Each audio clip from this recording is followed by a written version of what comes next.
We've seen hybrid Lumix cameras before, that's nothing new, but let's face it, most people use them for video. But now they've announced a brand new hybrid camera that's potentially going to be the best hybrid full frame high-res camera ever. And Locke is filming with it right now. Right, let's go, shall we? I think we're supposed to be going this way, isn't it? This video is sponsored by Storyblocks. Of course, we've come with appropriate footwear and clothing. We are city folk. I've come with my Adidas Sambas, and Locke is wearing his suede shoes naturally. The thing about these kind of landscapey things, most of the time is spent trying to find it.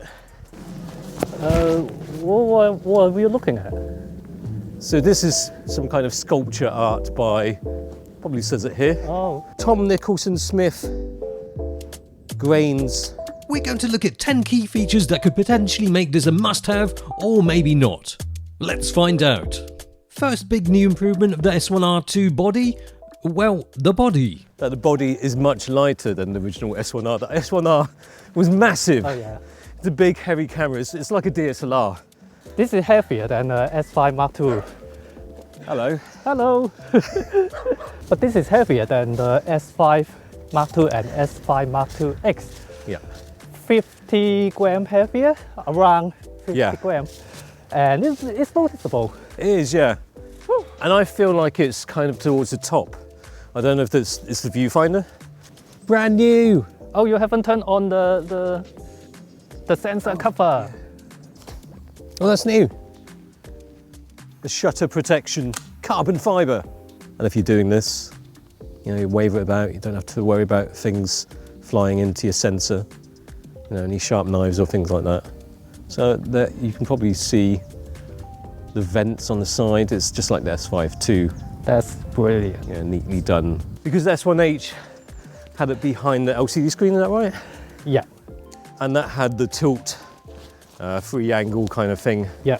And so, yeah, so that's the tilt, just in case tilt free angle you didn't quite get. So you can do that, which is one of the things you don't really get with a tilty, flippy vlogging screen. You don't get to do this. You have to flip it outwards before you can tilt it, which is nice. I like these screens. Yeah. And it's not like the S1H, which is kind of a bit bulkier. It sticks out a little bit, yeah. Just a little bit. Also, when you flip it out, I mean, when you tilt it out, then the screen won't block any of the ports. Yeah, and they've gone for individual flaps. And this is one thing you mentioned, is that, was it the S5? I have it here. So this kind of lock in place. It got a little click. I think this is the same as the original S5. And on the S5 too, you only got two big flaps here. It just drops. There's no click. It's annoying, clicky flap. On the other side's flappy bits reveal a CF Express Type B and SD card slot. In terms of ergonomics, it's got a nice grip to it, but now it's lightweight, it's smaller, but it's still fully featured. They've got a new video and stills dial. Yeah, that is so great. Along with S&Q. And then you can calm down with tone, Locke. You shill. You might sound too shill-like. Shills, I mean stills, S&Q. But this is great. I don't mean they invented it. It's actually somebody else, Sony or. And then you've got a red shut button on the front. Which sometimes I accidentally press it when, yeah. But it's got a tally light. You don't have the tally light on. Oh, it's going down the hill. The sensor, 44 megapixel. Whoa! I have to admit, when I was thinking about making this video, even before we went to the briefing, I was typing up to make some joke about the Leica SL3. Because I thought it would be exactly that, but in the Panasonic body. It's not. 44 megapixels, so it's less than the SL3, which is quite curious. But it's still higher resolution than S5 too. So that's good for stills. And we're going to take a nice high-res photo here. We're going to start with the stills because we want to highlight, it's not just for video. Let's not just concentrate on the video aspects. Let's take some nice high-res photos Naturally, I need a nice crisp lens to take some high-res photos, so I brought Yeah, of course. the best L-mount lens. No, I'm only joking. I've got other lenses. Yeah, I mean, it don't even stick out from the No, grip. shorter than the grip. Oh, by the way, the grip is updated as well. Updated grip. It's actually slightly better. And so, yeah. I actually measure it. It's kind of like 2 millimeters thicker. How is it? It sounds like just 2 millimeters, but it do feel different. It's better. 2 millimeters makes all the difference.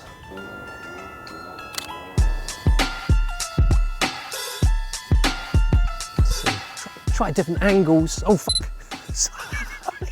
Actually, there's also a high-res, super duper high-res mode, the standard 44 megapixels, but they've also got 177 megapixels. Handheld high-res, no, it's not handheld, is it? Okay, that's done, so. Sounds like 8 shots. It sounded like 4, didn't it?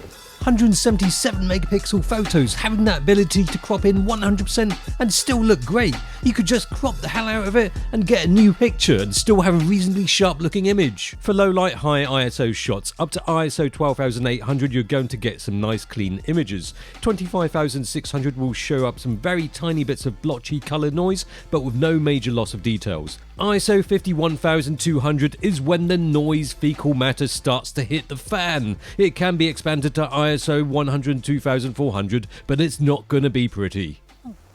Whoa, whoa! Whoa! Oh, 100 megapixels! Oh, amazing. Oof. I think it's 8 shots. Are you sure it's not 5? I think it's 8. It's like trying to figure out how many claps are in the Friends opening theme tune. 8.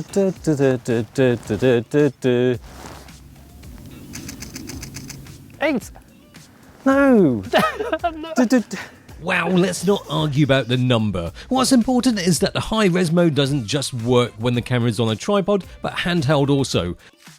This S1R2 is most likely going to compete with Sony's A7R5, Canon's EOS R5 and Nikon's Z8. It's smaller and lighter than the Z8, got better grip than the Sony, and it has a fan unlike the others. And that LCD screen is flipping fantastic. But in terms of stills, they've also got 40 FPS raw burst, which sounds quite impressive. Blackout free, but the burst doesn't last long, does it? No, it's like less than 2 seconds. Well, that's, I guess that's kind of fine. 40 FPS, that's electronic shutter. Yeah. If you go to mechanical shutter, it's 10 FPS. Ooh. So there's quite a kind of a difference. But electronic shutter, are there any options between 40 and 10? No, nothing. Then you've also got 1.5 second pre-burst. Ooh. So if you're looking at the A7R5, doesn't have a pre-burst. No. If you look at the Canon EOS R5, no pre-burst. And the reason why I said R5 is because the R5 II is bloody expensive.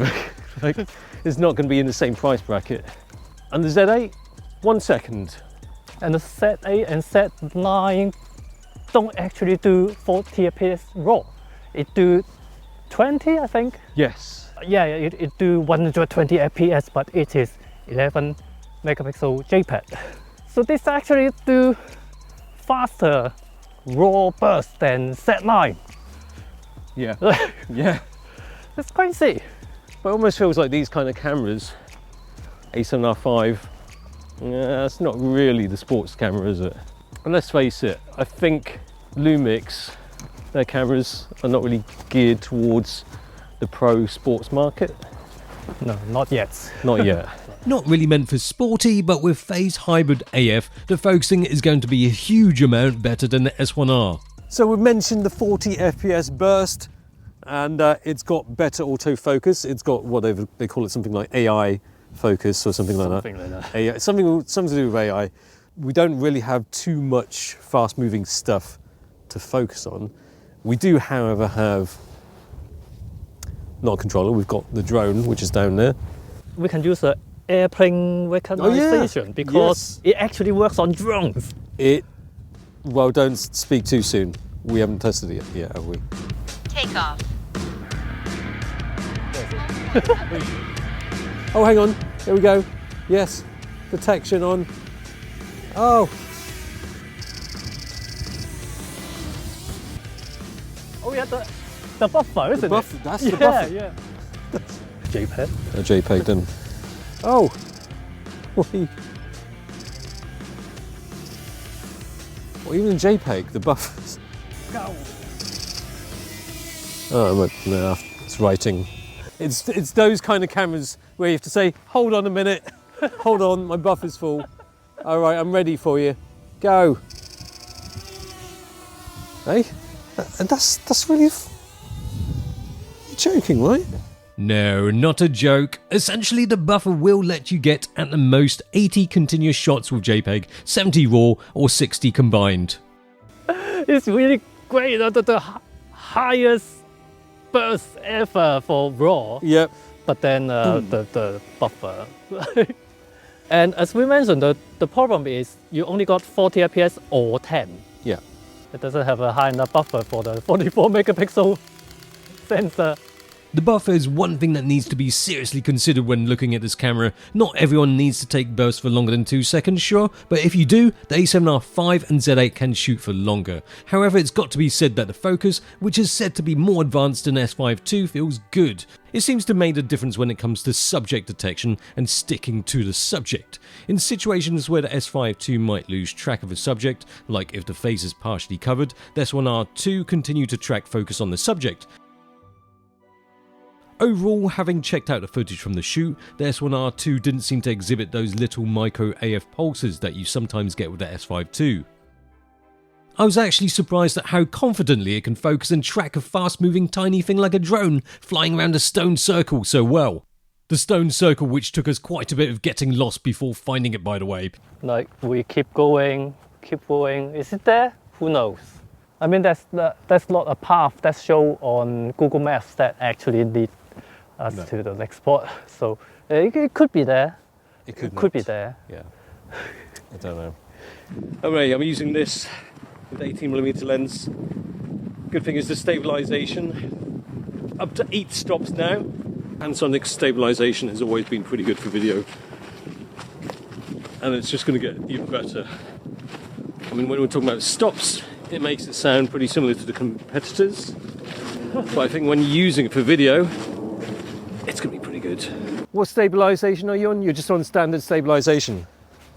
I'm on standard E stabilization. Ah. With Panasonic, I don't usually use electronic stabilization on flat floor in the city. But now I think I better use electronic stabilization. When we're struggling with this. So I'm trying this cropless stabilization now. This is supposed to work wonders with wide angle lenses. The distortion in the corners. So yeah, anyway, cropless, so called because it's cropless. But it's still electronically correct perspective. Have you ever seen GX5? People say that, oh, why the stabilization look wobbly? Yeah, jelly-like. It's because of the wide angle lens distortion. So this should correct for those jelly bits without any crop. Since G9 Mark II, they have this perspective correction, but you have to turn on E stabilization and that crops in a little bit. Yeah. So I kind of I don't want to use it, I'm a purist. Yeah. But there's no crop. No crop. I think they kind of like stretch a little bit on the corner. I think it's confusing because it doesn't stabilize anything, the cropless. With the cropless, I don't see there is any additional stabilization. So I think it's confusing calling it E stabilization cropless. It doesn't stabilize. It's just to do the corners, isn't it? Yeah. Just now we were talking about the cropless electronic stabilization. So now we've got it off. Off. And then now I shake it. Yeah, you can get an idea of what it looks like with the corners. Yeah, that's what people keep saying since GX5. So now we've got the cropless on. And shake. It's fine.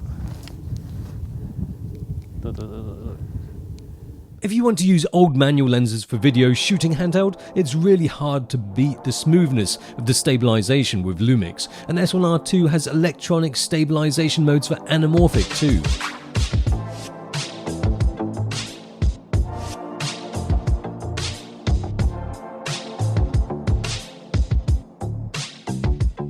It's a good place to move on to the video. So what have they got in terms of video? They've got 8K. Whoa! Or 8.1K? Yes! 8.1K, they say open gate. How open is the gate? I don't get it. 17 by 9. There's a little bit of confusion about this. It will be 8.1K open gate eventually. That will come in a future firmware update. It do have 6.4K open gate. Because I said it many times since the Canon R5 that I really hope that they have a 5K or 6K option, because this only provide 4K and 8K. I mean, if we're talking about 8K cameras, there's the A7R5 that's got 8K. Canon EOS R5 also had 8K if the camera wasn't on fire. And then the Z8, it's got 8K as well, so it's leveled up the playing field. Vlog, so you can lowest you can go down to is ISO 200. Yeah, that's great. Yeah. S5 Mark II is 640 lowest ISO. Yeah. Open gate 6.4K, so you can do your social media videos. You can film it like this. I'm standing by a big ass rock, and you can crop it like that for your TikToks or whatever you use. Or have it this way. Curiously, Panasonic say it does 4K 120 with full area video. According to our test, any video format with frame rate over 25 or 30 FPS, there's a slight crop. It's a very slight crop, far from APS-C crop that all Lumix S cameras had before, but full area video. What area? Also, you've got Cine-like A2, which oh yes. The colours are supposed to look like a Canon brand starting with A, hence the A2. I guess they can't mention the brand, but it rhymes with Alexa. It rhymes with Ari. But it's funny, like GX7 got RV lock. Yeah. They can't mention it now. They haven't paid. They don't pay it this time. No. Don't know, something like that. Anyway, just to be clear, Cine-like A2 is Alexa-like, A-L-E-X-A, Alexa. Oh, and what's all this stuff on the screen? The S1R2's Vlog provides the best looking footage with excellent dynamic range. Unfortunately, I don't have any of the similarly priced options to hand, so I'm just comparing to the much more expensive flagship full-frame Sony A1 II. I wouldn't say it's necessarily better or worse than the A1 II. S-Log3 on the A1 II retains the details and the highlights better, however if you go the other way to unexposed shots, you can pull out the shadows a tad better. And this is without resorting to the dynamic range expansion on the S1R2, which increases the dynamic range to over 14 stops. But choosing this option increases rolling shutter. Switching the dynamic range expansion on gives you some clear and obvious benefits with the highlights that are a lot more robust. However, the lowest ISO will be 400, and as mentioned before, rolling shutter, more wobbly.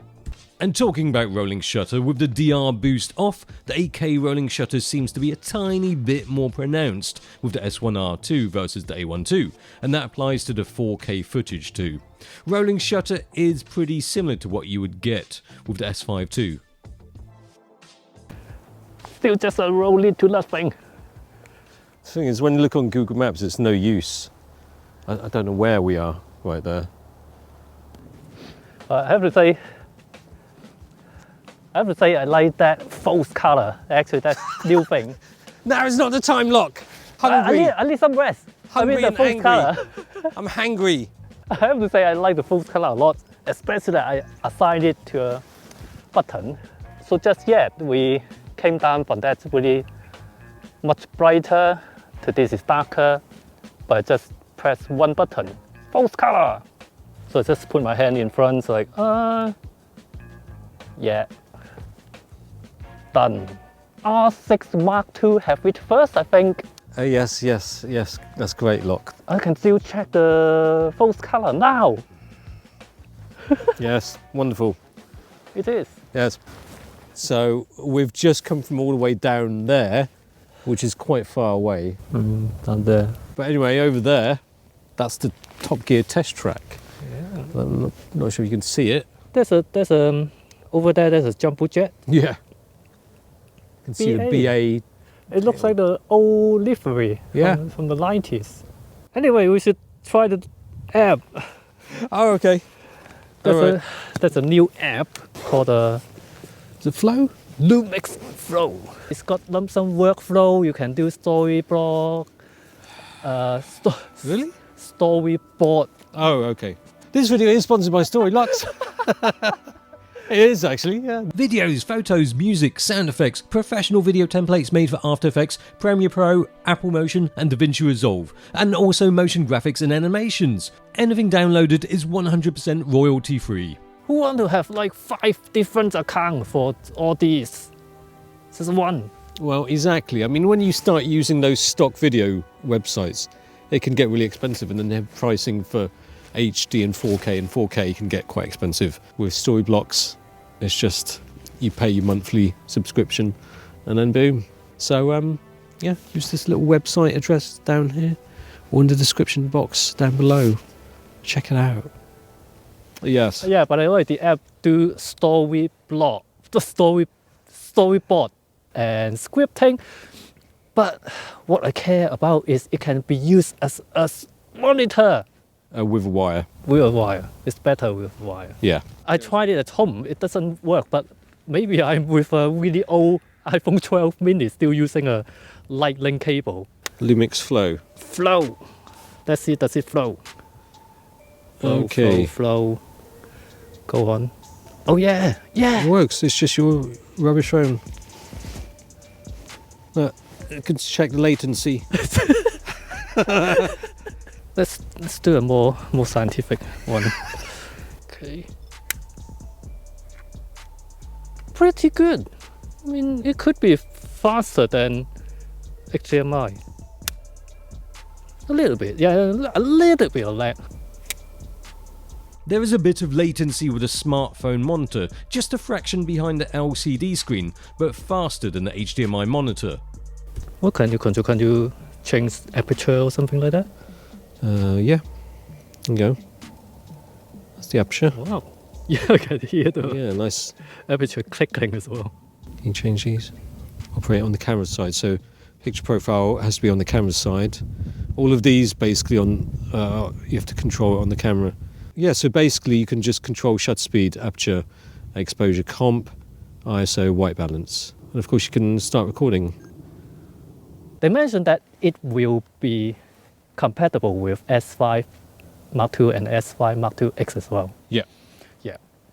The 10th thing that makes this potentially a top choice is the price. It's priced similar to the A7R5, which has a better buffer and more megapixels, but 8K is rolling shutter city. Crop in 8K, more crop in 4K 60, plus added crop if you use active stabilisation. The Z8 is massively impressive, but it's massive, and it does cost a bit more. The EOS R5, despite its age, is still a respectable choice, but the S1R2 has got a very strong set of features that at least put it amongst these other cameras, if not better in some respects, especially for video. 8K, 4K 120, top video features including 32-bit float recording with XLR adapter, but it's also got some solid stills features too, which makes this arguably Panasonic's best hybrid camera so far, and a camera seriously worth considering instead of heading to the more obvious choices. And this is not final firmware yet, so it'll be good to see how it stacks up with the competition once it's properly released.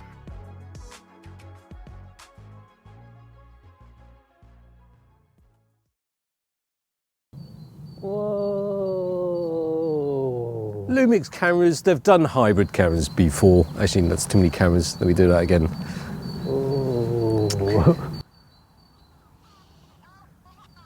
We've seen Lumix hybrid. It always has to be when you have to do some panning or something like that. We have been hiking for probably half an hour already. Yes. And then we just find out, Yeah. oh, there's another car park just over there. Much closer. We could have just parked there and then walk up here in like 3 minutes.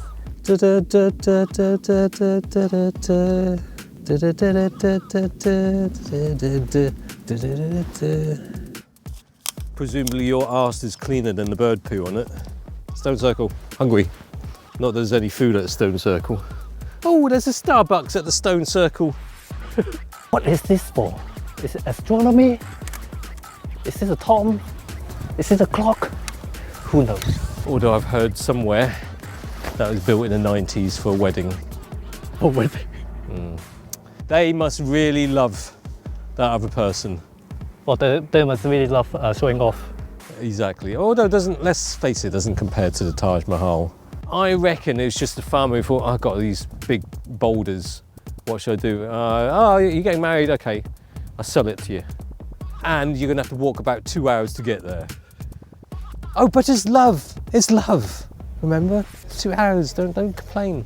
Do you love her? Yeah. Okay. 2 hours is nothing, is it? 2 hours, nothing for compared to lifetime. Exactly. Yeah. Essentially, all of the phase detection cameras. Can't it's wait. gonna work with. Can't wait. Yeah. Yeah, it's exciting, isn't it? It doesn't look that exciting. It's 3 o'clock, we've not eaten. I've had a tiny little biscuit for breakfast. My legs are tired, shoes all muddied up, my nose is running. I need a piss, I need and I definitely need a big fat burger to fill up all of those calories that I've spent walking that big damn hill and finding a stone circle, which is actually pretty shit. And the whole purpose of it is really stupid. Oh, we made it for wedding. Oh yeah, that's cool, isn't it? Fuck off. No. That's my Google Maps review right there.